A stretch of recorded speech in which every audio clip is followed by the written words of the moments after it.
Okay, everybody. Hopefully has found you to have survived all the way through the other 11 chapters. And this is the last one. We actually don't go into the modern period, at least so far, but if I ever manage to make this class go longer, then it will. But for most of you, this will be the last chapter you will cover. So I'm going to do what I can to kind of sum up where we are, and hopefully there will be enough elements in here that will also tie into who we are now in the way that, for instance, in the Age of Enlightenment in chapter 11, we have a lot of founding documents for the United States as it formed after the American Revolution. And so hopefully the Romantic era, certainly within this chapter, you're going to see the rise of industrialization and industrialism.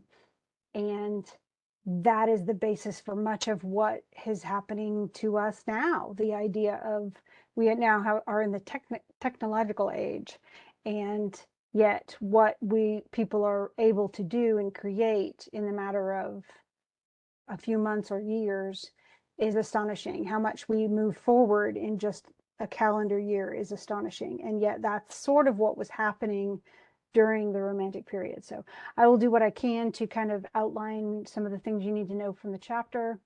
And the chapter was pretty much compiled by me. So a lot of the different articles cover some art, some literature, some music, but all of it is along the same bent. So just as the Age of Enlightenment was in some ways a reaction against the religious fervor and emotionality and over-the-top opulence of the Baroque period with the Catholic Reformation, this is going to be another age where it's wildly reactive.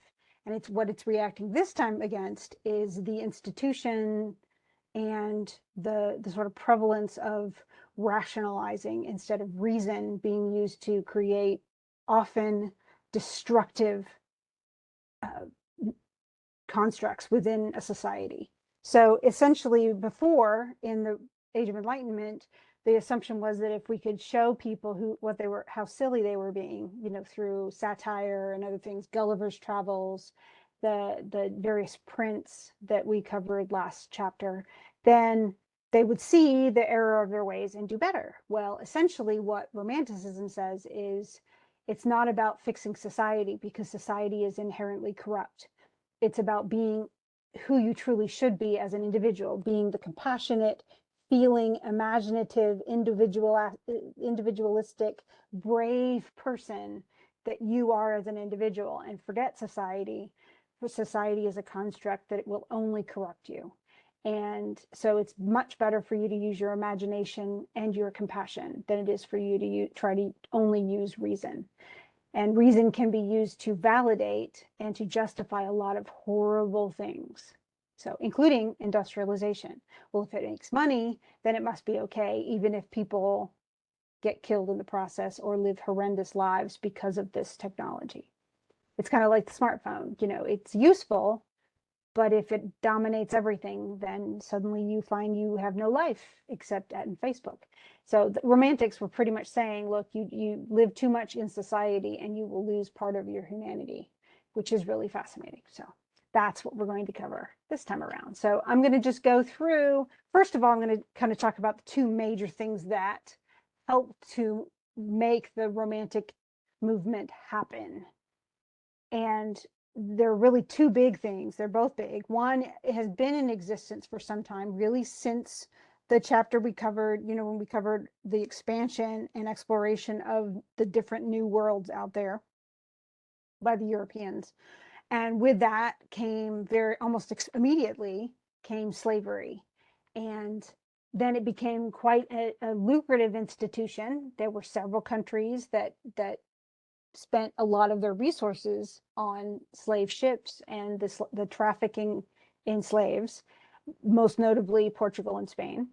And Spain would be one of the last countries to end its efforts in that regard, while other countries would make it illegal far earlier, decades and decades earlier than the United States. We were one of the last we ended the trafficking of slaves from other countries but we kept slavery around for a lot longer than most other countries did, mainly because it made money. So there's the rationalization. We needed people who were forced into slavery and who were forced to work really hard jobs for no pay, so that the people who owned the land and who were, doing agriculture could make more money. That's essentially the thing. But that same sort of thing is going to rule industrialization. So slavery was one thing, and the use of slaves was one thing that definitely made romantics react strongly. And that was one of their big efforts, is to end slavery across the world.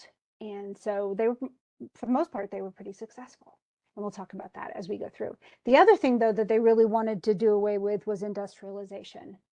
As technology advanced, and once we began to really make strides in mechanical technology, so the ability to use, for instance, steam power to run trains, or run mechanisms like a cotton gin, or other, lathes, and essentially mechanize looms and other creative tactics, so that humans didn't have to do the work, but machines could do it much, much faster. In the same way we see it all the time. If you look, for instance, in Detroit, where cars are being manufactured, they're mostly manufactured by machines. They're put together, they're welded together, it's step by step happening, but it's all in this assembly line with very little human involvement. It used to be entirely put together by humans. And so the labor force changed dramatically once that became an assembly line sort of thing. Even in factories, a lot of assembly lines have humans there to monitor, but they don't have humans that actually do the putting together or the packaging. It's all done by machine. This is the beginning of that. And where it really began primarily, very first of all, was in England. And so they even claim to be the spark of industrialization.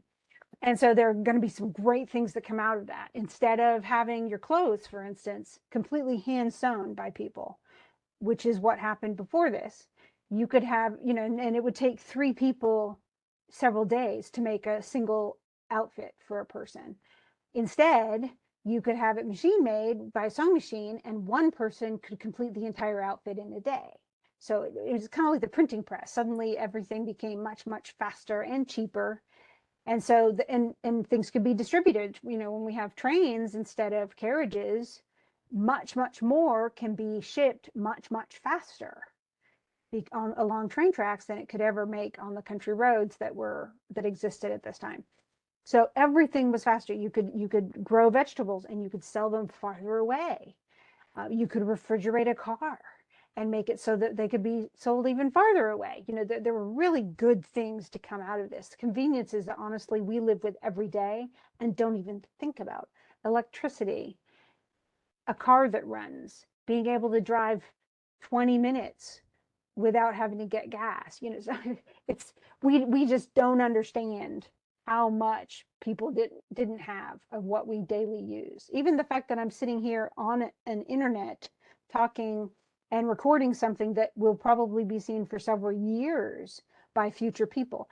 All of this stuff was incomprehensible even to the people in the age of industrialization. But what they came about with was incomprehensible to people 100 years prior to that. The horseless carriage, things like that. So all of this was a wonderful boom in, what we can do and how fast we can do it, how cheap we can do it.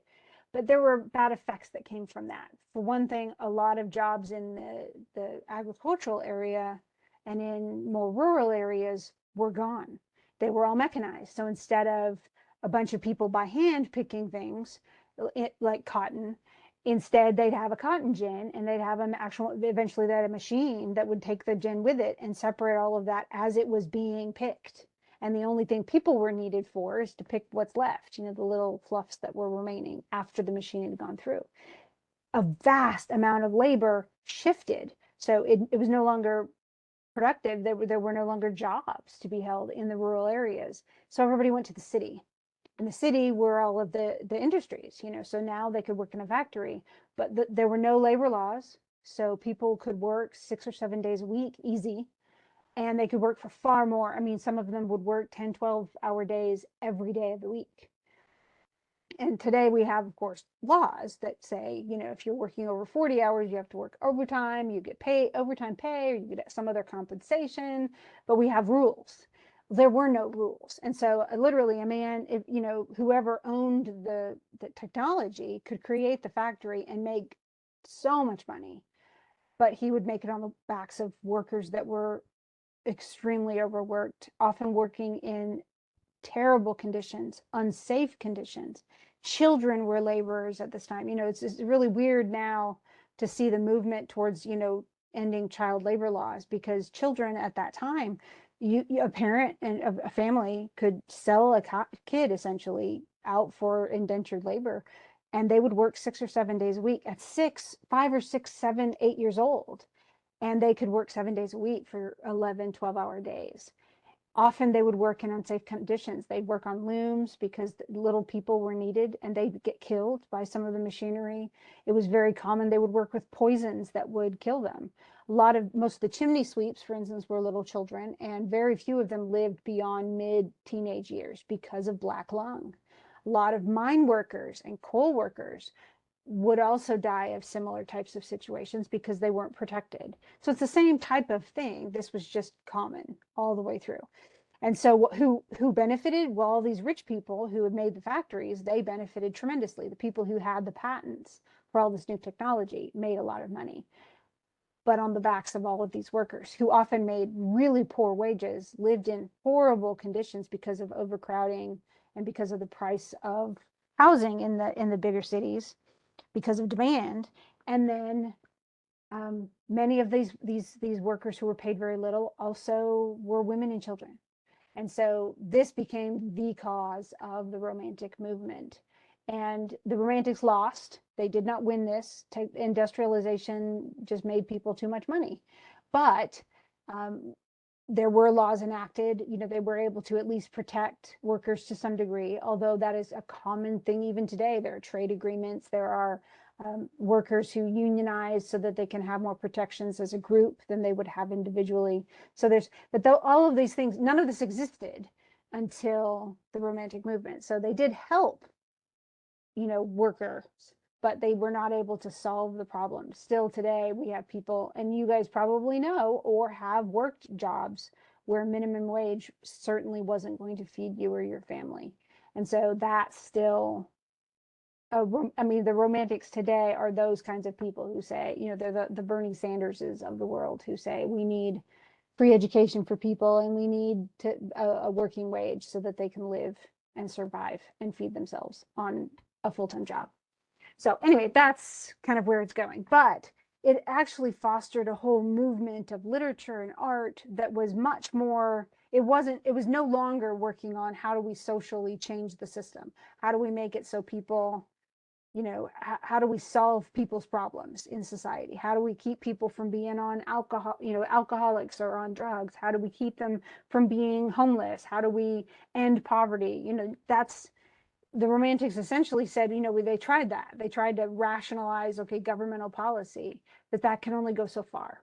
And so instead, the Romantics shifted away from society and said, look, how do we really learn how to live? And if anything, this pulls back to humanism. How do we connect in a way and truly value who we are and use what we have and our gifts to be everything we can be in our lives? And the truth is it's not through social reform. It is through individual exploration. Each person has a responsibility to go out and be the person they're supposed to be. And so what makes a person romantic? What makes a person part of this movement? Well, almost always emotion trumps reason. So emotion is far more compassion for other people, empathy. All of these things are so much more important than reasoning through things. So and I don't remember if I put the Star Trek idea in this, but for the Age of Enlightenment, if you're an old Trekkie, then you'll know these, but Captain James T. Kirk was, of course, the captain of the Enterprise in Star Trek. And he had two people who were kind of his right-hand men. One of them was Spock, who was all about logic. In fact, his favorite line was, "That's not logical." And then the other one was Bones, who was Mr. Angry and dramatic and emotional and compassionate. And he's a doctor and he cares about people.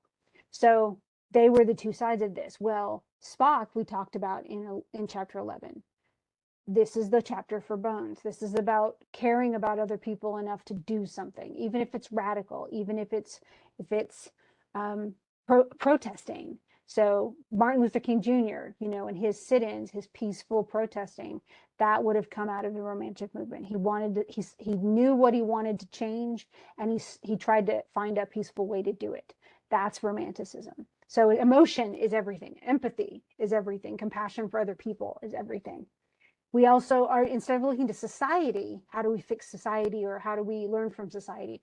Forget about society. Leave society, go out into nature and commune with the essence of the universe, God, whatever you want to see. For them, nature was the epitome, the ideal of God. Many of them were very religious. Some weren't, but many of them were. And yet they saw nature as the source of that spirituality and inspiration. So if you want to know God exists, go out into the woods and you'll figure it out. And so a lot of, like you think about the tree huggers today, well, that would, the hippies, they would have been romantics at this time. They also believe so much in imagination. So you can scientifically prove things as factual or not factual, but how do you use your imagination to build what we can't even see or test? How do we change the world into something we've never seen before? How do we change human nature or human lives into things that we've never seen? If we can't imagine it, we can't change it. And so we have to use our imagination. And that may even lead into magic. It's okay to use, fairy tales and stuff like that, and mythology, and spirituality. It's okay to use gods as representatives for what's going on and how to fix things or how to make an ideal. So there's nothing that counts out religiousness in the way that the Enlightenment really did. A lot of scientists said there's no place for religion in any of what we're doing right now. The Romantics say it's okay. The main thing is that it inspires you, that it is inspiring, and it feeds your imagination, and it leads you to go beyond what we know tactilely, what we can see and hear and I guess prove. The other thing is that your individual insight, your individual point of view is more important than anything society will tell you. Society will lead you astray. It will require you to conform. It will want you to not think for yourself. It will just want obedience or adherence or, for you to do what everybody else is doing. And that's not what you're supposed to be doing. You are supposed to be your individual person. And you're supposed to make choices based upon what you know to be true or to be right, not what everybody else is telling you to do. So individuality and individual expression are so important. And then the last thing is defend, and this comes with the motion, be compassionate, defend the underdog, help people who can't help themselves. You want to go fight for people who can't fight for themselves.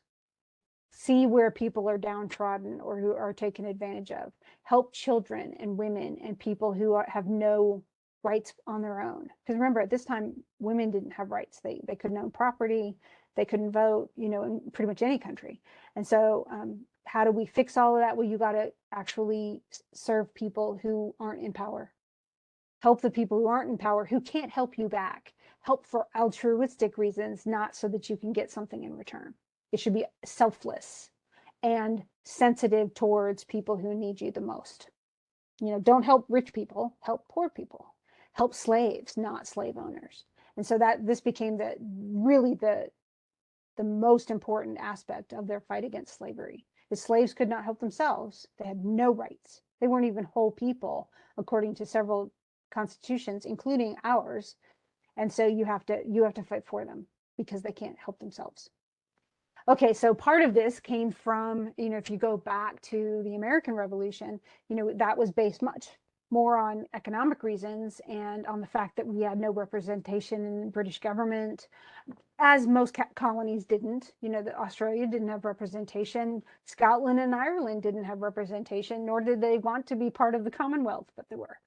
But the American Revolution happened to essentially end that. And then as the United States set up its government, it set it up without a king. So, and we have never had a king. We have always had presidents. Presidents get elected or not, they get reelected or not, and they go back home and are just regular citizens. But they're only representatives. There's no royalty. The closest we get to that is really rich people in the United States, even today. We don't do rank, and we don't have earls and dukes and counts and any of that kind of stuff. So, but in the French Revolution, and this is, it happened not long at all after the American Revolution. But it happened for completely different reasons, and that's what's so important. They were both revolutions. Okay, they were both, one aspect, one section of the society saying we don't want to be ruled by the other section of society. Only in the United States, it was the colonies who were separate geographically from the British Crown, and they didn't want to be ruled by the British Crown. In France, it was much more like the Civil War, in that it was really against, it was middle class people and lower against the upper class. It was absolutely a class war. And why was it a class war? Well, remember, United States, we don't have that, right? We sort of do, in that a lot of people who are super rich can find loopholes with taxes. They pay lawyers to do that. And most of the rest of us just pay taxes. At this time, though, and this was not the only country that was like it, but the French system was so corrupt because the main, royals, of course, the king and his people, his relatives, paid no taxes because they were the royals. But the first estate were the clergy, and they paid no taxes. The second estate, around all of the royals, were the nobility, all the counts and earls and dukes and all that. They paid no taxes. They were exempt because they were upper class. So who paid all the taxes? Middle class, lower class. In fact, at the time of the beginning of the French Revolution, it is estimated, we don't know exactly, but it's estimated that the third estate, those people who were middle class and lower, were paying 4/5 of their income in taxes. So imagine that you make, say you make a pretty good salary, $36,000 a year, okay, $3,000 a month, right? It's enough to live off. You can do it, but you pay 4/5 of it to the state or federal government, okay? So what's 4/5 of 36? Any idea? Hmm? Let's make it easier. Math people, non-math people. Okay, say it's $30,000. 4/5 of $30,000 is what? $24,000. So if you earned $30,000 a year, you would bring home $6,000 of it. So imagine living off of, instead of $3,000 a month, you live off of $500 a month. That's essentially where we are. That's 5/6, but it's equivalent. Okay, so what's happening though, and this is what happened to all of these people, is they were paying so much in taxes. Anytime that, remember Louis XIV back in the end of the Baroque period, well, he loved spending money. Well, he didn't make any of that money, and most of the money came from taxes. If he ran out of money, what did he do?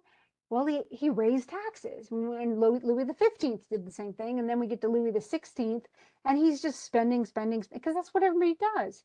Oh no, we're out of, we don't have any more money in the royal coffers. Well, let's just raise taxes. That's how it gets this bad. What happens when you have to pay so much in taxes or you go to jail? You pay the taxes and starve. And that is what was happening. So people were literally starving to death in France.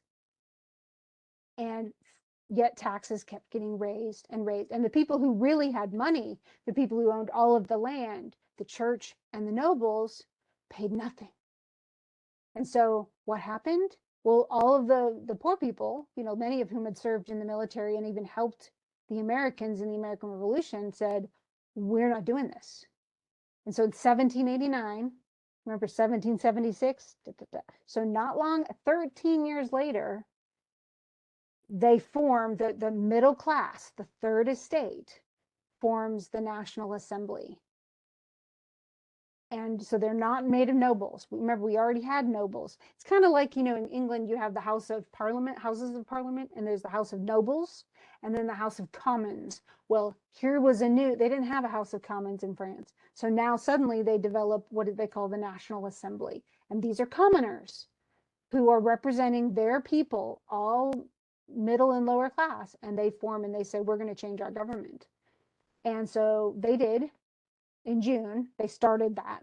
And essentially a lot of the nobles and the king himself said, no, no, no, we need to stop this. And they did what they could, but the National Assembly was not going to be stopped. And a lot of the military people, again, were middle class. So they went along with that. They weren't going to necessarily bother with these people either. And then on July 14th, not long after July 4th, we had the storming of the Bastille. Now, they still do celebrate this. It's actually, the celebration actually was it's going to be in 2 days, because I'm taping this on July 12th. But the storming of the Bastille is not what we normally think. We think, okay, well, they were going to free all the prisoners and, who were wrongly convicted or something. No, no, no, no, no, no. The Bastille is not what we as Americans tend to think. If you don't really know what the Bastille is, it's hard to understand what happened. Bastille was a special prison. It was a prison only for nobility. So if you were convicted of a crime, and nobles could honestly get away with almost anything except for like murder, and it has to be, the crime had to have been against another noble for it to really be prosecuted anyway. And that was common in a lot of European countries at this time. But the prisoner, there's a huge prison, and each person, because they were noble, instead of being given a tiny little cell or something where they were going to rot away, they got a whole suite of rooms. They got servants. They got gourmet meals. In fact, they were allowed weekend passes to go home and see their family. They were allowed to invite their family members to come and visit them, all at the expense to the common people. All the taxpayers were paying for all of this. So at the time of the storming of the Bastille, it was literally only holding 7 prisoners. 7. One of them was killed. He actually fought back when they were freeing it. But it also held the armory and a lot of their ammunition for the government. And so they stormed the Bastille for 2 reasons. They wanted to get those prisoners and toss them and essentially say, we're not paying for something like this anymore. If a noble gets accused of something, they get to go to regular jail, not this fancy smancy jail where they get gourmet meals. And so they stormed the Bastille, took all the prisoners out of it. One guy he resisted, so he died. He was actually killed in the fighting. And the other 6 prisoners just ran out and went, we're out of prison. And then they took all of the ammunition out of the entire armory, out of that Bastille.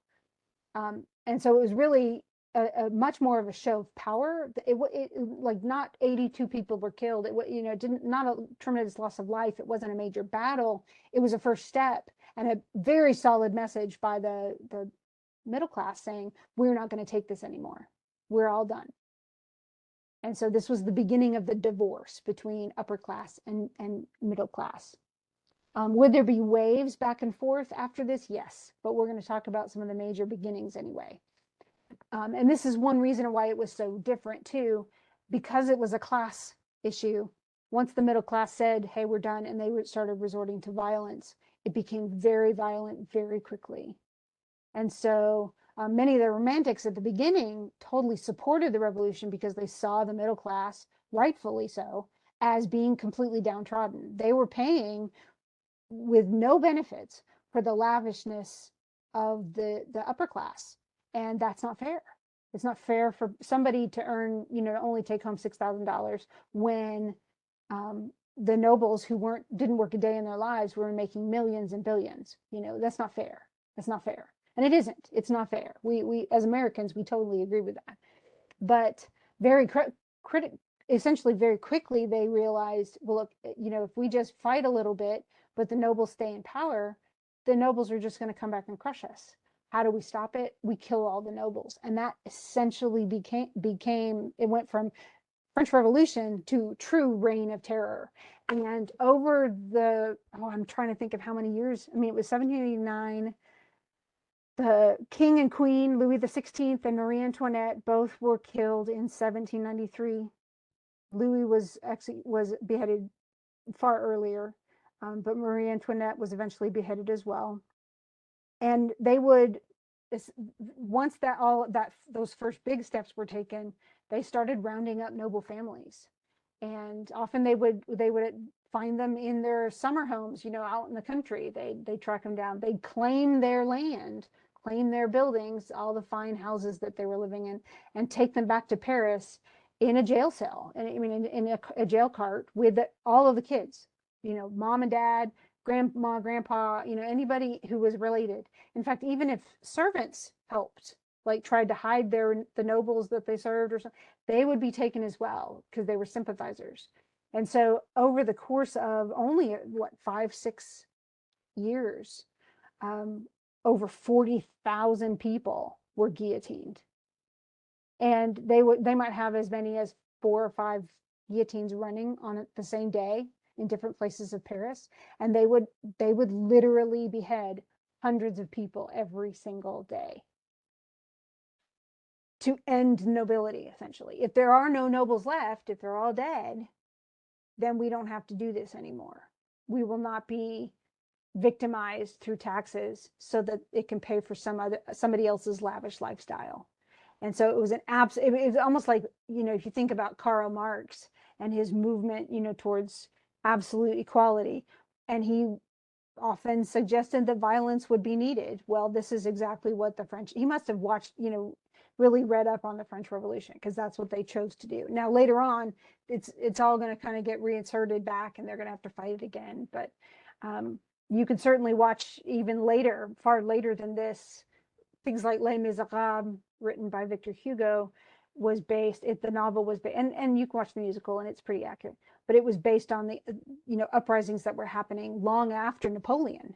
So it would continue. There's still, how do you affect change when for thousands of years people have been privileged just by birth? And so that's kind of where we're going. But Napoleon, at first, was the romantic hero because he was not of the noble class, so he was not a nobleman, and yet he was a brilliant general, kind of like Julius Caesar, super smart, really good at it, for at least for a while. And so because he was a commoner, he could lead without being a threat because he wasn't a nobleman. And so if essentially he gets together and with several others forms an oligarchy, a a small group, usually, I think there were 5 in the French oligarchy, who ruled, who governed together. But very quickly, rather like Julius Caesar, he was named essentially the dictator. He was named, not king, they didn't have a king, but he was named the ruler of, the emperor of, or however you want to call it, of, and for life, of France. And so, but his influence at first was really helpful. I mean, the truth is even after this reign of terror, they were killing tons of people and everything, but they were still starving. And so they weren't economically any better off. If anything, it was just as bad or worse for many people. But the oligarchy helped stabilize the economy, and they actually started setting up a real government. Once those systems were much more in place and regularized, it became much more stable. And then people weren't so afraid, and they weren't so starving, and and he was doing fine, except at some point he decided, hey, I want to take over the entire world, maybe. And so once he started doing that and became not just a dictator but a despot, the romantics went in horror, and no longer saw him as like the ideal, because of obviously he was taking the power he gained and wanting only to expand upon it. He was no longer helping the huddled masses, below him. He was instead trying to take territory for himself. So he became the very thing that he had fought against, if that makes sense. So a lot of romantics had to kind of backtrack once all that happened. As far as writing, though, a lot of writers did, they they talk somewhat of social justice, like William Blake's, actually his poems. There's a lot of social justice in his poems. He definitely was anti-slavery, and he painted and wrote, and a lot of his paintings, as we'll see, were to show the horrific treatment of slaves because he wanted slavery to be ended. He also wrote a lot. He wrote poetry that helped show the anguish of children who were chimney sweeps, who were forced labor. He showed the dirt of the cities as opposed to the pretty, how beautiful the countryside was. So there's a lot of that kind of stuff going on. Robert Burns, who's still very much the poet of Scotland. I know I just got back from there. But Bobby Burns wrote, he made himself famous because he cataloged and chronicled a lot of the Scottish dialect at a time when it had never been done. And there were others too. The guy who wrote Ivanhoe, why can I not remember his name? But I will remember his name, I swear. But he wrote several. Now, Ivanhoe was just one of them, but he also wrote using the Scottish dialect. And so, the truth is, but again, what was he doing? He was actually showing who, he was giving an audience to the rural population. Remember how before everybody's moving to the cities for the industrialization, but Sir Walter Scott, he was the one who wrote Ivanhoe. But both of these two poets were essentially bringing up to that kind of artistic level the common person from where they lived. It's rather like, writing a Southern novel where people talk Southern and they say yow. It's, rather than making fun of them, oh, well, these people are so backward. Instead, why not allow Southern people to be charming and lovely? And because Southern people are just a whole lot more friendly than a lot of other places, actually. So they were trying to bring out, here, these are the strengths of these populations. Rather than making fun of them, you need to learn something from them. And so this is, Robert Burns is the person who wrote down the song that we sing, Auld Lang Syne, at the New Year's, should old acquaintance be forgot and never brought to mind. That's Auld Lang Syne. But he wrote a lot of, and he also recorded a lot of folk songs that were common to the Scottish people. So, and that's going to be something that a lot of poets are going to do, mainly so that they don't get lost. Even today, a lot of people who speak in Gaelic, or either Scottish or Irish Gaelic, or in Cornish or Welsh, are also writing quite a bit to preserve those languages because they are linguistically beautiful and they're very different from English, which is a Germanic language. All of those languages, Welsh and Cornish, and those are, and the different types of Gaelic, those are all connected. They're all actually the same family of languages. So both of these two poets, though, really worked at what they thought was important. Again, it's writing for a cause, if you want to think about it. But the biggies in romantics, and really what marks what for a lot of people is the beginning of the Romantic era, is the poem, this collection called Lyrical Ballads of Wordsworth and Coleridge. And William Wordsworth, I don't know if you've probably heard some of his poetry. You probably took it, when you studied British literature in your senior year of high school. But he's still, the poem I Wandered Lonely as a Cloud actually inspired Europeans after 9/11 to send bulbs of daffodils to New York City to be planted. And in the spring, they all popped up and they were just yellow daffodils everywhere. And it was all inspired by this poem, actually, even though this had been written years and years and years before. But all of his William Wordsworth's poetry, and William Wordsworth's poetry was very much centered on the rural. So he wrote about different areas of the country. He lived and journeyed a lot through the Lake District, which is quite a beautiful section of England. And he wrote a lot about that. And we'll get to the Tintern Abbey. I might as well bring it up. Let me see if I can share. I'm going to stop sharing this, and I'm going to go and share something different. Share Google Chrome for a second. And I'm going to go ahead and share a different, let me do this over. I'm just gonna show you Tintern Abbey, because he wrote, this is one of his most famous poems, and I'll show you the paintings first. So one of the most famous paintings at this time, but there were many paintings done of Tintern Abbey. It was a monastery created, I mean, in the medieval period. You can see it's late medieval, it's Gothic architecture. And yet over time, through, probably after the Protestant Reformation, it was no longer used. And then the ceiling fell, and it just all it became kind of a bone version of what it was. So that's what it looks like there. And this is Joseph Turner is an artist who painted several different versions of this, but all of them are in some ways inspired. And honestly, Tintern Abbey itself was inspiring to the Romantics, because it was a man-made object that had been taken over by nature again. And so all the green grass, and the vines creeping up the different colonnades, all of that was just to Romantics a sign that nature was going to survive, even, the interference of man, if you want to think about it that way. Now today, it's still beautiful. So this is this is still, let me see, this is an older painting, but let me look at, I'm going to do photos for a second. You're going to see the difference. This is what it looks like today. All of the vines have been taken down. It's still lovely.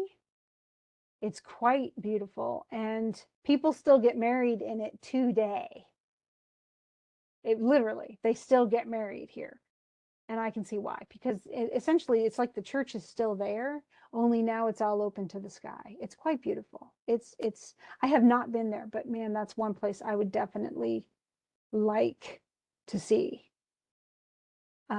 So and this is all part of that idea. Here's nature taking over what was once a thriving cathedral area and monastery is now, it's a ruin, and yet is it ruined? Nah, it's still beautiful. It's quite lovely. And so that's kind of where we're going, I guess. Now I'll go back to the PowerPoint. But Wordsworth actually wrote about this, and that's what made him so famous, is that he wrote essentially looking at, as he was viewing the abbey, what it made him think of. And so much of his thought process was bound up in nature and inspired by nature, apart from people. So he and actually Coleridge was his friend. He and his Coleridge and then his sister Dorothy Wordsworth would wander all over the place, and he wrote poetry as he went, and a lot of that poetry ended up part of the lyrical ballads. Now Coleridge did write some poems that were more contemplative like that, where he was, more about an actual experience he had in life. But he also wrote a lot of stuff that used magic or was very imaginative fiction, including probably his most famous poem, which is Rime of the Ancient Mariner. And I don't know if you've read this, but it's definitely worth reading. It's best to read it with its notes, because there are a lot of notes that he made actually in the margins of his own poem that kind of clarify what's going on. But it's about a man who is on a ship. He's a sailor along with a bunch of other sailors on a boat, and they're doing really well. And this albatross starts flying around their boat, and he shoots the albatross dead. And there's no reason given. It's almost like, men just tend to kill things, and we don't respect nature or something like that. But as soon as he does that, he essentially condemns his ship. And he has to learn by the end of the poem to love his fellow creatures, and not just humans. He is to love nature, because all of nature is divine. It kind of probably is more Hindu than anything. Hinduism definitely treats all parts of the world as worthwhile, as holding a soul. And so they're all in some ways deified. And so you have to be respectful. Even animals that you kill to eat, you have to be respectful to them. If you accidentally run over a dog, you need to pull over, find the poor dead dog, bury it, and apologize, because they deserve life as much as you do. So Coleridge's mariner has to learn to love the fish in the ocean and the birds in the sky, and he has to love his fellow man. He has to love nature, and so that he can be saved from his own condemnation, I guess. So but it's much more spooky sort of thing. Coleridge also had an addiction to opium that was debilitating, really. Eventually, he stopped writing, and it certainly shortened his life. But a lot of people at this time had an addiction to opium. It's like, now we have opioids. Well, this is where it all came from. And it's the same thing. They were used as painkillers, but very often people would get addicted to them. They were very easy to become addicted to. And that's what happened with Coleridge, along with many others. And it was extremely difficult, if not fatal, to try to get off of them once you were heavily involved. So the younger romantics, also British poets, but there were other romantics around Europe as well. But these were widespread. In fact, Byron traveled throughout Europe, and he was well known everywhere. He's probably the most famous of these three. John Keats is my personal favorite, but he only lived to be 24 years old. He actually died of tuberculosis after he took care of his mom as she died of tuberculosis, and then took care of his brother as he died of tuberculosis. And then he succumbed to tuberculosis himself. It's really sad. There was no cure at this time. So there were no antibiotics at this time. So it's a wasting lung disease. Shelley lived a little bit longer, but not very long. Still, he died of drowning in a boat accident. He wasn't even 30 yet, but he married Mary Shelley. And Mary Shelley was the writer of Frankenstein, and we'll cover her in a bit. But he also a poet, did write some longer poems as well. And he was probably more famous at first than she was. And then very quickly she overtook him. But he was having issues anyway. So, I'm not going to go into that long personal life thing. But Lord Byron, George Gordon, Lord Byron, and they just called him Byron, was probably the most prolific of these three. But he also lived the longest. But he actually died in battle. He was fighting for Greek independence, even though he wasn't Greek. So I told you he was all over Europe. And so he died in battle, actually. But he's the dark, brooding kind of guy. All the women loved him. Estimates are he could have slept with up to or over 1,000 women in his lifetime. Kind of the Don Juan, which he wrote a long poem entitled as Don Juan, so which kind of fit. But he was the one that if he came to town, all the dads and moms hid their daughters from him because he was a little scary. But he wrote a lot of honestly fantastically beautiful poetry. So some of my favorite poetry from this era, unfortunately, came from him. I don't like him as a person, but I like his poetry. It's good. But Keats, I liked as a person, and I liked his poetry. If you want to find out a little bit more about him, there's actually a pretty cool movie called Bright Star, and it's about a girl actually, but she was someone who fell in love with him, and he fell in love with her. But when he died, afterwards, she never remarried, and she actually wore his ring like a wedding ring for the rest of her life. So it's sweet, but sad. As far as the novel, we did have novels back in the Age of Enlightenment. Remember, we had Don Quixote in Spain, the Tom Jones, Pamela. There were a lot of even the Robinson Crusoe. So but a lot of those were very social novels. Even Gulliver's Travels was very much a social satire. How do we fix society? Most of romantic novels were not. It was much more about how do we romanticize the past? How do we use our imagination, our magic? So they were not strictly historical novels. Sir Walter Scott was probably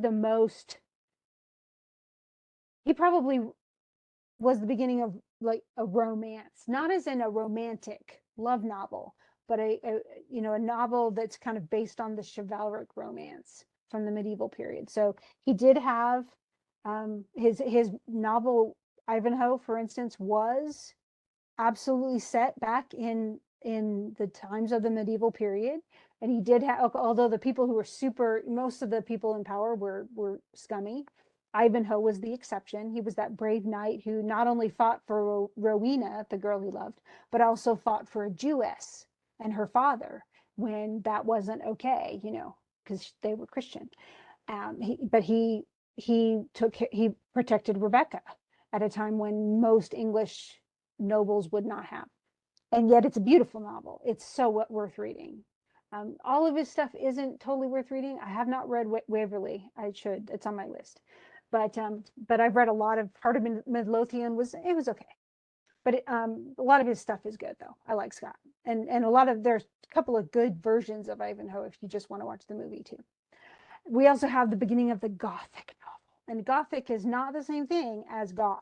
Okay, so I think that the modern goths or emo actually come from this idea. Everything's dark and brooding and scary, but the whole idea of the haunted house, that's in an old castle with creepy stairs and unexplainable disappearances, and that's the Gothic novel. So certainly Frankenstein comes from this idea, and part of it is an exploration of how science can go wrong or how we can misuse science. And some people contend that Frankenstein is the first science fiction that was ever written. But we also have The Vampire by Polidori and Bram Stoker's Dracula. In fact, Bram Stoker's Dracula and Mary Shelley's Frankenstein were written at about the same time. And many people say that there was a weekend where Shelley and his wife Mary and Bram Stoker and several other people were all together, one stormy weekend. And so they all started writing Gothic literature. And two of the people that we know of finished and published Frankenstein and Dracula. Now, Mary Shelley's novel was at first published anonymously. And in fact, her husband, Percy Bysshe Shelley, wrote the foreword for it, saying what a nice young man, this man is, and what a great novel he wrote and stuff like that, but made it very clear that it's a guy. And so he covered up the fact that it was really his wife and a female who had written this book. Even today, though, most people cannot just sit there, read the literature and go, oh, it's totally a girl writing. No, it stands up on its own. It's actually very readable. It's dark, but it's very readable. Dracula, I probably like the first third best, but it is still a fascinating novel. And it's one that most myths about vampires today come from the source material of Bram Stoker's Dracula. Although the main Dracula figure could walk around during the day, he just wore a hat. So, as far as other novelists, the vast majority that are memorable at this time were women. And that's in France. We're talking about George Sand, who actually had a different name. A lot of people went by male names. Jane Austen was one of the few who did not. But Charlotte Bronte, Emily Bronte, and Anne Bronte, who were sisters, and their photo is here on the slide, all of them were, they wrote originally under pen names. And all of them used the Byronic hero, this dark, brooding guy. Both in Jane Eyre and Villette, he appears in Charlotte Bronte's books. Jane Eyre is much better than Villette, but it's got issues, mainly with its Byronic hero. Emily Bronte's Wuthering Heights, some people would contend that Heathcliff is more of a villain than a hero. I'm one of those people. But if you are going to read any of these, or if you've read a few and you want to read more, I strongly urge you to read Tenant of Wildfell Hall by Anne Bronte. After she wrote it, she made the Byronic hero a villain. And her sisters didn't talk to her for a while. They were pretty mad about it because honestly, the Byronic hero for them was an image of their brother, Branwell. And he was kind of a jerk. So, but Anne Bronte's stuff is interesting, really, really interesting. Tenant of Wildfell Hall is probably the roughest of the novels, but it's extremely readable. My students have read it before and they really like it. I usually have very positive responses to that one. So just in case you're looking for stuff to, put it on your reading list. But all of it, they all had elements of this kind of dark broodingness. A lot of them had some magical elements or some weird supernatural events that were going on, weird psychic connections between people. You couldn't really, I guess you can say with Jane Austen that Pride and Prejudice and Sense and Sensibility were kind of the patterns for modern romance novels today, but they weren't the bodice rippers. Okay, so if you're looking for lots of steamy stuff happening, it didn't. So just read modern stuff because it's not here. Pride and Prejudice, though, is one of the most brilliant books I've ever read, and it's both social commentary and a nice character romance. So And I've known a lot of guys who read it and enjoyed it. So it's not just a girl book either. None of these are, honestly. They're all very readable by both men and women. So I've had good positive responses for all of these. In the okay, so we have, those are all the romantics. Over on the European side, if you go across the pond into the United States, they didn't really call themselves romantics as much. They called themselves transcendentalists. And what did that mean? They were transcending the normal way of thinking, the normal way of living, what society expects, the status quo. They were living, probably the most important element of the transcendentalists, apart from the romantics, was that they were all about independence. So maybe that's an American thing, but individuality, individual self-expression, independence of thought. Go and think your own think and not what other people are thinking. Rely on your own intuition and not what other people are saying. Don't be fooled. Don't be pushed. And so they're all kind of in there. And most of these people, the vast majority of the transcendentalists in the major movement, were Unitarian. So they were Christian, but they did not believe in the Trinity. And the Unitarians, even today, are very liberal. They're a very progressive group. So most Unitarians do not necessarily believe that there's one path or one dogma to follow. In fact, most Unitarian churches have no creed.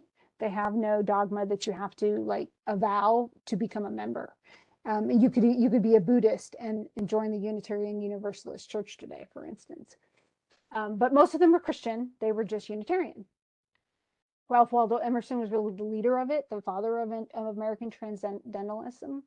And he mostly gave speeches, but those speeches were published. And that's where most of his notoriety came from. And he, more than anything else, he said that we need to rely on ourselves. We need to stop listening to what everybody else is saying we need to do, and we need to do what we know is right instead.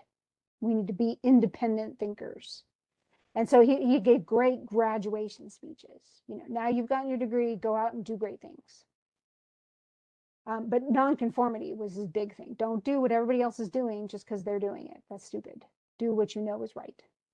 Thoreau really espoused that. In fact, he went off on his own to a pond, Walden Pond, for a little over a year, and then wrote about it in a book which is very readable. Even if he's a little pompous, it's still very readable, called Walden. And he talked about how we need to simplify. If you see the quote, simplify, simplify, simplify, that is Thoreau, and it's in that book. But he lived off of almost nothing. He grew his own little bean plants. He traded beans for other stuff. He read a lot. He walked around the pond a whole lot, and he lived, communed with nature and kept to himself. And he was kind of a weird dude, but he's intelligent. And honestly, most of us we would probably benefit from a week with no, social media and social interference, and just go and be ourselves and have a break from it all. That's kind of what he did. Mary Fuller wrote more primarily for women's legal rights and for women's rights to education. And especially for higher education, that they be allowed to learn what men are learning and allowed to go and get degrees. And, the vast majority of colleges were not open to women at this time. And even when Oxford, for instance, and Cambridge finally opened to women, they opened very tiny schools, and the women were segregated. They were not allowed to take classes with the men for many years. And they could only get certain degrees.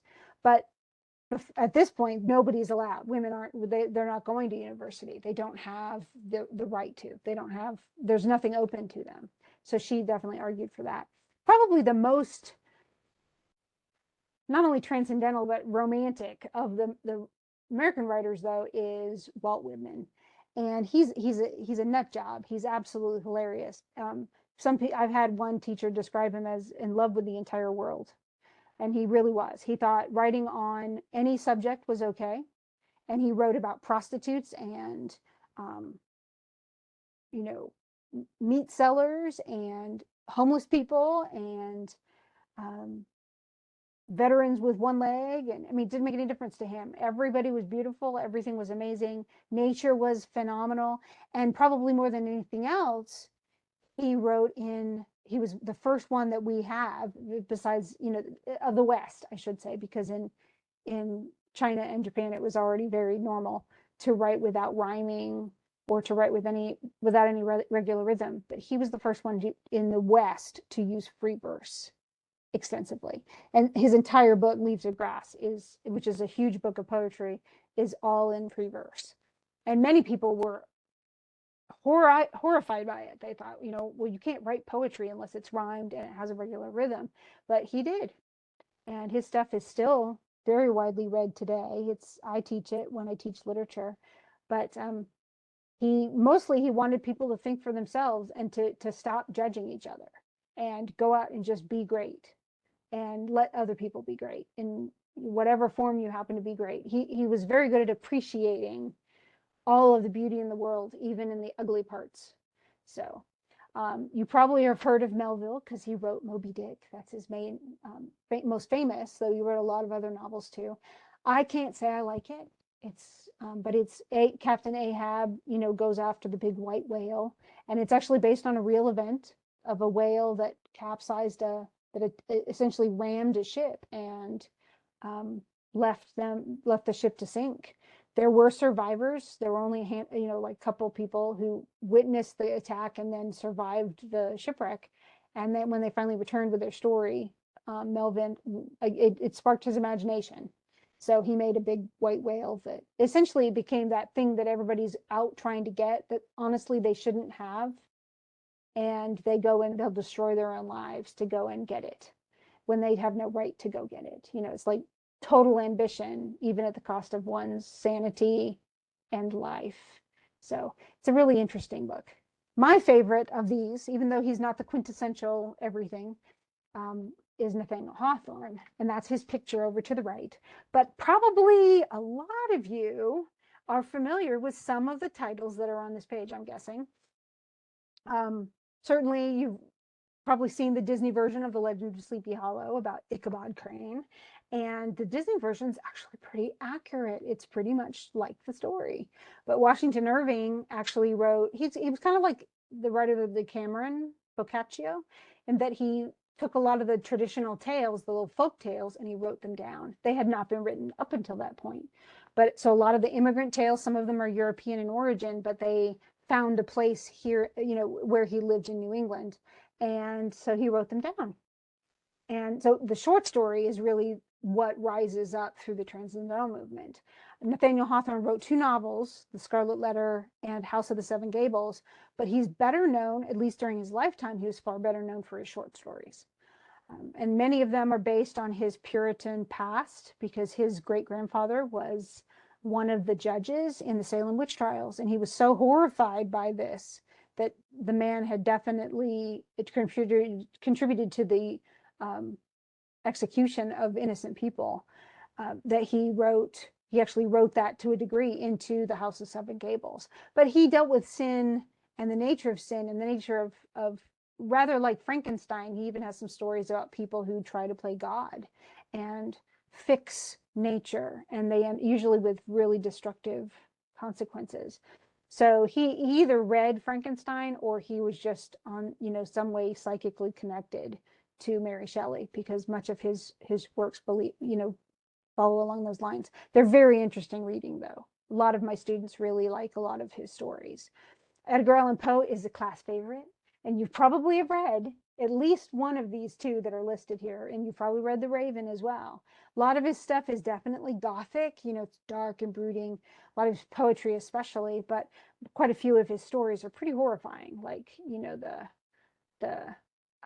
certainly The Cask of Amontillado is one like that. The Telltale Heart is probably one you read. If you didn't read The Cask of Amontillado, both are about this person who madly kills someone else. It's pretty scary, but good stuff. But again, it's a short story. And Poe died, and he died under very mysterious circumstances, and we still don't quite understand them. But he was it kind of almost, people said, was he drunk? Well, he did not drink. He was a teetotaler, as they put it. But he was in a weird state, and he might have even been drug induced, and then he passed away in public. He was actually found in a pub, at least according to most accounts.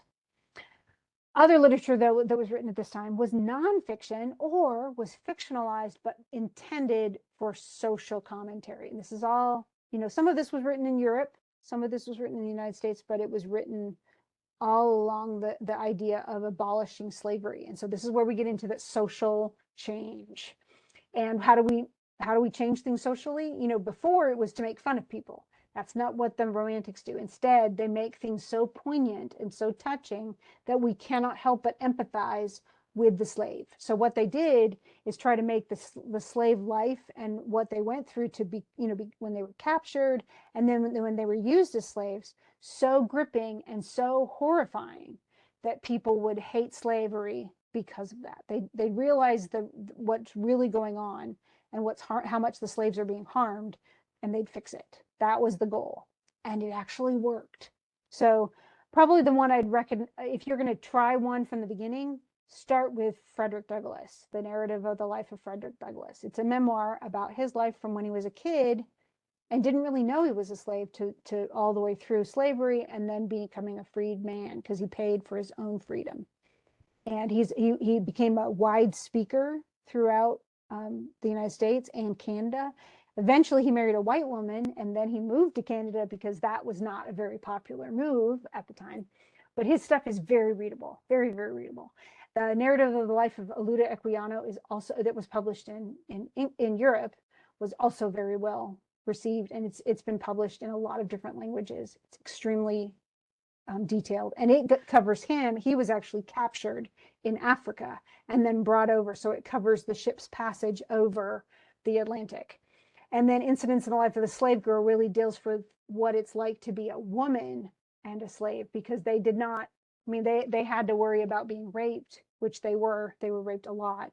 A lot of plantation owners were well known for having a lot of their slaves and getting a lot of them pregnant and then selling the children as slaves and selling them to other plantations and things like that. Their own children that they sold. So it's pretty graphic. But honestly, of all of the things listed here, the most important one is not necessarily the best one. It's the one that was written by a white woman. And I know that sounds weird, but don't just stay with me, y'all. Harriet Beecher Stowe was a New Englander. She was part of the abolitionist movement and part of the Transcendentalists. And she wrote Uncle Tom's Cabin, which is kind of it's very much a piece of fiction, but it took a lot of the stories, a lot of the typical events in a slave's life, and it put them all together in one book. It is extremely readable, extremely readable. I had not read it until graduate school, and it was so worth reading. And I have copies of it because I would read it again in a heartbeat. But what was different about it is that a lot of upper class white people would not read, they wouldn't go pick up The Life of Frederick Douglass, but they picked up Uncle Tom's Cabin. And so she went out, her printings, I mean, she ran out of books so quickly, they flew off the shelves. So they reprinted and reprinted. And I mean, she sold thousands and thousands and thousands of copies. And her work alone is a major contributor in the change of view for so many people about whether slavery should or should not be allowed. Tons of people were won over by the characters, and she wanted to, more than anything else, to show people that these were people, just not slaves. They're people, and they deserved compassion, and they deserved not to have the horrible lives that they led. And so it's hard to read. There's some elements that are graphic. There are some suicides, and there's certainly some violence, but it's so worth reading, in my opinion. There's also art that was abolitionist. So and a lot of it's different. William Blake is in the, let me go to the chapter and I'll scroll down to where his artwork is. But William Blake's painting, I'll find it. I think it's here. Yeah. This is a watercolor, and he has several. This is they're printed versions. This is actually an engraving, so it's a print of a painting that he made. But this is one of many graphic paintings that he created, showing the plight of the slaves, showing how horrifically they were treated, showing how they died, how they were killed. And a lot of people criticized him for this. And he says, look, I'm trying to end slavery. And if the only way to end it is to show people how horrifying it is, then that's what I'll do. He really wanted to show people, look, slavery is not a fine institution that da da da da. No, it's bad. It's just bad. And he was willing to do whatever. I mean, I would have a tremendous difficulty as an artist painting this, and yet he did it over. And he was a very he definitely took as part of his goal that protecting the weak, especially children, and he absolutely empathized with these groups. And yet it was worth it for him to depict it like this, he said, because if it changed people's minds, then that was worth it. Other people like J.M.W. Turner created paintings that were, I mean, this is almost not realism. It's almost, I don't know if you want to call it impressionism, but it looks like it. It looks a lot like impressionism, like Monet or something like that. But if you look at this painting really closely, he's depicting a shipwreck. The ship is in the back. You can see its masts, and yet it's floundering, and the water is taking it over. And all these black splashes out here, these dark shadows, and the arms and legs are people. They're the slaves that were on that slave ship that is floundering, and they are going to drown.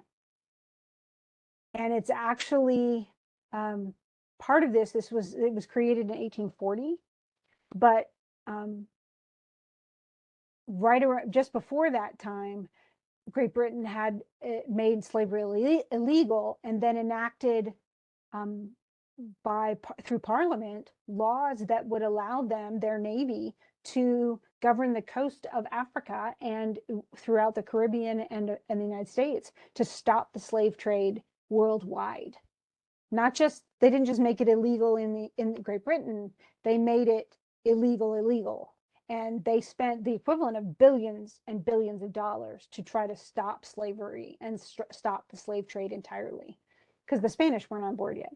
But J.M.W. Turner painted this as kind of a way of saying, look, we have got to stop. Not only we've already stopped it here, it's already illegal in Great Britain. You cannot own slaves, but we have got to stop the slave trade entirely. So again, it was activism. They were absolutely trying to stop the atrocities that were happening through slavery.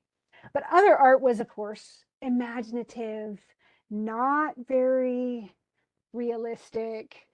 It dealt with the supernatural, especially the creepy. This is like a Gothic painting, if you want to think about it that way. I'm going to make it a little bit larger, if I can. Let me see.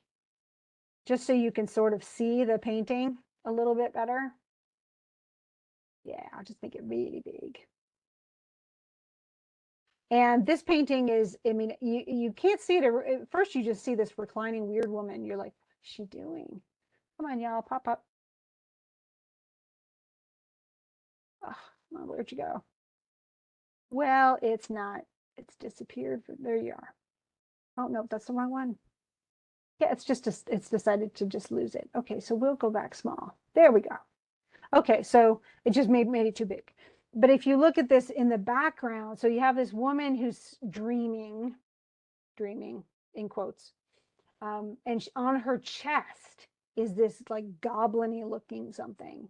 So she's having nightmares, and she feels that tightness in your chest. I don't know if you've ever heard somebody described how, when a ghost is supposedly haunting them, how their chest gets tight and they feel like they can't breathe, and it's like it's on top of them. Well, that's kind of being depicted here. And the other thing is this weird white-eyed, crazed, is it a mule, a donkey, a horse? What exactly is that thing? And I think that's the whole point, is that it's supposed to creep people out. It's all about the emotional reaction here. So what is it really? It's about people having horrible dreams. And this is the horrible dream of this poor woman. And it's being, what is it? Fairies that are getting in the way? What is that exactly? But all of this comes from this idea that, that we have forces around us that we don't understand. It's certainly, a lot of darkness comes from violence. We think about, the abolitionist paintings, and also war. And so and it's funny because this is so funny that the Romantics did romanticize war. They did. They absolutely did. They they thought, especially wars where the little people were rising up against the big people. That because they again, it's they were going to champion the underdog. So in the same way that, for instance, when a football team hasn't won in forever and they get in the Super Bowl, the majority of the country rallies behind them because they're the underdogs. It's the same thing. It's the same idea. But this painting, Liberty leading, uh, sorry, it's just messing up. Yeah, Liberty Leading the People. This was a French painting, 1830, which is around the same time that Les Miserables, the events in Les Miserables took place. Well, it's funny because I went and saw this in London just this last week, and on the front of the interact between intermissions between the two main acts of the musical, they had that woman with a red flag, same depiction, topless. Why they made her topless, I don't know. But she's Liberty. She's the representation of Liberty, and she was all by herself on that kind of cloudy background. And I said, "Oh my gosh, that's from Liberty, leading the people." Now it's funny too because this painting, if you look it up, you can actually find other versions where they've changed the flag. In fact, there are versions with the American flag on it. There are versions with other flags on it. Essentially, any flag, it represents any population that's trying to free itself from some type of oppression. Well, the Romantics loved that. Of course, sometimes what was romanticized is really just propaganda. For instance, the painting to the right is Napoleon visiting his troops, and this was essentially, it was in Jaffa during their expedition to conquer the world, and they came down with plague, and a ton of, like 1,000 of his troops ended up in the hospital with plague. A lot of them died, of course, but this painting depicts him coming in and, you know, visiting and caring about these poor soldiers and everything, and oh, they're so downtrodden, but he looks splendid and everything. Well, the truth is Napoleon never visited his troops once. He was scared to death of catching the plague, and so while it looks beautiful, it's not telling the truth. And so, yes, you can romanticize things. Do we romanticize things today? Yes, we romanticize people. So many of you have written just from previous chapters, chapter 9, for instance, why do we romanticize Columbus? Because it's what we do. We make people into more heroic than they really are. But we also, romantics, and this is where we get into the social stuff, just like with the abolitionist paintings, romantics will bring up stuff that is not great, trying to show the atrocities of something. And they'll often be more graphic than they might otherwise have been. But they choose subjects that are not lovely, not things you want to hang up on your wall, but things that need to be told, stories that need to be told. Goya is one example of this. This is Francisco Goya. He is a Spaniard. And his painting is entitled The 3rd of May, 1808, and it's actually about a specific event on that date during the Spanish War for Independence. And Spain was trying to fight off Napoleon, just like England and all these other countries were trying to fight off Napoleon. Spanish troops actually flew a white flag to surrender. Napoleon, they essentially took all the people prisoner, but instead of keeping them, according to the rules of war, prisoner and safe, they shot them all. And so that's what's being depicted here in the 3rd of May, is that they were supposed to follow the rules of war, and these people, and even though the giving up, the waving the white flag is symbolized in the man's white shirt, but he's raising his arms. He is unarmed, and this is right before the very second before they blow all of these poor men away. And so why does he show this big painting? Why did he make it? To show the atrocities of what Napoleon had done. Other things, sometimes we romanticize history. This is another thing that, honestly, I'm not going to close up on this one because there are a lot of nude bodies, but there was actually a real shipwreck, and this is not the same. It's a very different kind of, it's actually still abolitionist. It's like J.M.W. Turner's The Slave Ship, but in this case, what's the story behind it is that the Medusa floundered and sank, and a bunch of people climbed onto a part of its wreckage and created a raft. They even fashioned a sail, and they were led, of all people, by a slave. And this became part of the social commentary that would help end any sort of positivity about slavery. Here's this slave, this person who's consigned to never be able to earn anything in his own lifetime, given absolutely no rights. And yet when bad things happen, what does he do? He saves a bunch of people's lives through his leadership. So should he be a slave? No, that's the whole contention of this. It's a beautiful painting. It's not something I put in my living room, of course, because there are naked bodies everywhere, but it's beautifully rendered. And yet it has those, you can see the dramatic dark and light that are a lot more reminiscent of the Baroque period, of things like El Greco, than are reminiscent of even the Enlightenment. There's too much drama happening for the Enlightenment. Remember, it's supposed to be very sedate. Now, this might work a little with Enlightenment, but a lot of the landscapes at this time were being painted, and that was across. This is Gaspar David Friedrich. He's German, and his painting Wanderer Above the Sea of Fog, it's actually, this looks like almost like an ocean, like with waves crashing, but it's fog. And so this man's up on this lone crag looking out over the valley, which is all, just little other crags are popping out of, but for the most part, it's just covered in fog. So what does it emphasize that's romantic? Well, nature, A, being alone in nature, being on your own out in the middle of nowhere. But it also, because of the way it's painted, it makes people small. We're just little, we're like ants. And nature is so much bigger than we are. Nature is immense. The earth is, and it's so much more powerful than we are. So we should feel small. If we're true and we're not just full of pride, we should feel small, because we are.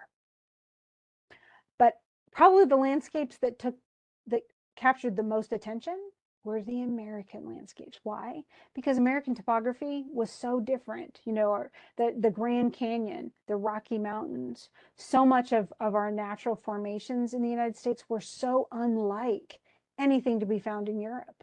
And so who was the real audience for these paintings? Of course, tons of Americans painted them. They had whole schools of painting, one of them led by Thomas Cole. But the paintings were snatched up by Europeans because they were at places and formations and trees and livestock and just the Europeans had never seen. And they were fascinated. They were fascinated by Native Americans. And it's funny too, because like Great Britain was still over Australia, and many European countries owned owned, quote unquote, parts of Africa. And yet what were they really enamored with? The parts that they didn't own. And that was the Americas. So while there weren't a lot of paintings done of Australian topography, there were a ton at this time of paintings of American topography. The Grand Canyon was definitely, Grand Tetons, a lot of the things that are today national parks. Well, those were painted. People would, and they would travel. The artists would go riding carts. That we weren't really to the point where everybody had a car. They would ride sometimes for months and travel through these areas and paint and paint and paint and paint. But mostly it's Europeans who bought up the painting. So, it's kind of interesting. We only have a few minutes left, but probably the biggest thing, you do want to read this section of the chapter. It talks a lot about romantic architecture, and I can't spend a ton of time on it, but I figured the explanation of some of the paintings was a bit more important. But probably the two biggest thing is that they had the Gothic revival and Oriental revival. So Gothic revival is absolutely, you can see this on the right. This is the Parliamentary Building and Big Ben in London. In fact, I saw this just a few days ago, less than a week ago. But what happened was at the very tail end of the Renaissance and into the Baroque period, London suffered a series of extensive and extremely damaging fires. And so and some of the biggest buildings, some of the most important buildings, a lot of, a lot of their historical buildings were destroyed. Several of their Gothic cathedrals and things like that were saved, but some weren't. And so a lot of the architecture that if you go to London today and you're like, wow, all these old buildings, the vast majority of those old buildings were were built in the Romantic period. So they really aren't Gothic. They're neo-Gothic. You may even look at this and go, well, it doesn't have the arches and it doesn't, but it has those little spiky things sticking up. It doesn't have flying buttresses, but you can see the buttresses on the side of the buildings and they're all accentuated with points. That's neo-Gothic. So it's trying to look Gothic, but it's actually not following a lot of the structural rules of Gothic. But we have, for instance, here in the United States, we have I think it's Berry College up in northern Georgia is Gothic revival. So when I first saw the campus, I went, oh, it's Gothic revival. Oh my gosh, it looks so much like Parliament. But Parliament is still, and it's still being used. It's an active building today. It's not a museum or anything like that. Other things, this is the pavilion, and it's Oriental revival. It's really patterned off of Middle Eastern, even Islamic architecture, but it definitely has it probably reminds you of the Taj Mahal, if I'm guessing correctly.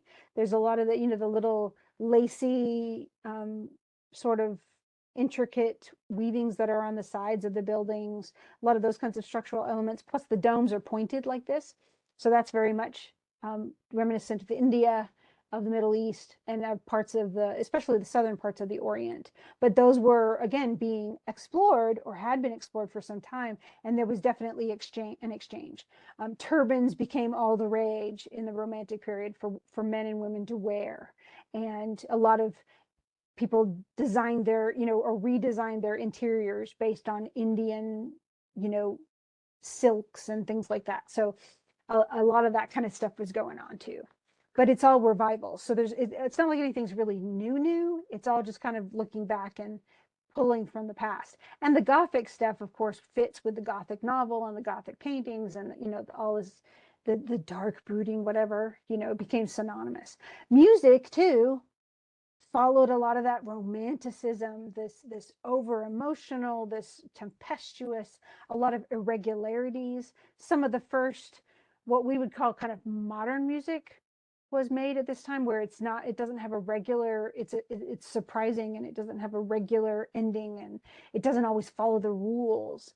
Ballet would become far more close to modern dance during this period. Women wouldn't just wear the little fufu tutus, they would wear almost nothing. They would wear like skin tight, one pieces that would cover all of the body, and people would say, oh my gosh, that's indecent, things like that. A lot of rules were being broken. Probably the person who broke the most rules in music was Beethoven, and he is definitely the biggie in this. He's a German composer. I love his music. I have adored Beethoven since I was a little kid. I was such a nerd. In fact, I own a bust of Beethoven that I bought when I was 8. So I really am. I'm not lying. His stuff is dramatic, it's emotional, it's impactful. He was a very moody person. You could call him a Byronic hero if you wanted to, because he's very dark and brooding. He didn't get along well with people, but he did. There's actually a really good movie about him. The movie about Mozart was Amadeus, very, very much worth watching. His is called Immortal Beloved, and it deals with this letter he wrote to this person who he just called my immortal beloved, and it's trying to figure out who is the woman that he was in love with. But by the end of his life, or really not far, I mean, for many years before the end of his life, he was profoundly deaf. He could not hear a thing. In fact, when his Ninth Symphony, the last symphony he composed, was played, he conducted it. And yet, once it was over and the crowd like jumped up and was giving him a standing ovation, he couldn't hear the clapping. So someone in this actual, who was part of the symphony, got up and turned him around so he could see everybody was standing up and giving him an ovation, because he couldn't hear them. So he was profoundly deaf, but he still managed to keep on writing, all the way up until the end of his life. And he was prolific. He wrote a lot of, probably some of the most famous pieces you've ever heard, like Für Elise. And I won't sing anymore. But that stuff, that's probably the most famous piano piece ever, and he wrote it. And it's a beautiful piece of music. But he wrote a lot of beautiful music. Very, very, very much worth listening to. And you can do that on YouTube, remember. But more than anything else, I mean, it's about rule breaking. So let's be emotional. Who cares about the formal structure? Remember, during the Baroque period, it was all very regular rhythms. It was very methodical. Think Bach. And then we get into classical music during the Enlightenment, and it was Mozart. Still had a lot of those regular rhythms, but much more subdued. It's playful, and it's just kind of light, airy tunes. Then we get to the Romantic period, and it's bombastic almost. I mean, it's thundering and emotionally charged, and it's all over the place, and you never know what the rhythm's going to be next. So, and a lot of it's really dark stuff. It's really cool. I like it all. But a lot of stuff is patriotic. This is towards the end of the Romantic period is where we get a lot of our patriotic songs that were written. Some for our country, some for other countries. A lot of national anthems. But that's also for, I mean, we also had other instruments that were being created. And the piano really took center stage in the Romantic period, not in national anthems, but in music in general. And a lot of symphonies that were made for piano involvement were written at this time. But remember, in the Enlightenment, the piano was just barely invented towards the end of it. The harpsichord with the plucked strings was much more likely. Other composers that I would suggest, I mean, Friends list I do like. I think he's a little more boring than some, but I love Chopin. Love, especially his nocturnes, which Clair de Lune is one. And that's probably when you start playing it, you're going to go, oh, I know this piece. Rachmaninoff wrote The Rite of Spring. That's the ballet I told you where people were horrified and they got up and left because the dancers were wearing like little skin tight leotards. And it was literally, the music is very weird. It's not at all what you expect. He wrote the Firebird Suite, which is brilliant. He also wrote some of my favorite music. So his stuff is very lovely. Wagner is really, it takes some getting used to. His stuff is extremely dramatic, but it is bombastic. And I mean, the women who sing in opera for Wagner they sing like nothing else. And it's really hard for me to like Wagner operas. I like other operas a lot, but not Wagner. But then Schumann also they wrote a lot of what they called musical poems, where it was expressing different thoughts, but it was only through music, not through lyrics. But then they also had a lot of lyrics too. But it was, of course, all in German. Maybe it's that Wagner wrote in German and it just sounds more, I don't know, angry or something. I don't know. But anyway, there's a lot to try, a lot to sample. And even if you don't have time now, write down what you think you might be interested in and just, play it on YouTube. You can you can look up Chopin and they will play whole 3-hour lists of stuff he's written. And it's all beautiful. So I strongly, strongly urge you to just see what you think. Okay. But remember, it's all this emotional, dramatic, break the rules sort of independent stuff. So that's what it means to be romantic. And that is the end. I'll see you guys later. Let me know if you have questions after you view the videos and read through the chapter. Okay. See ya.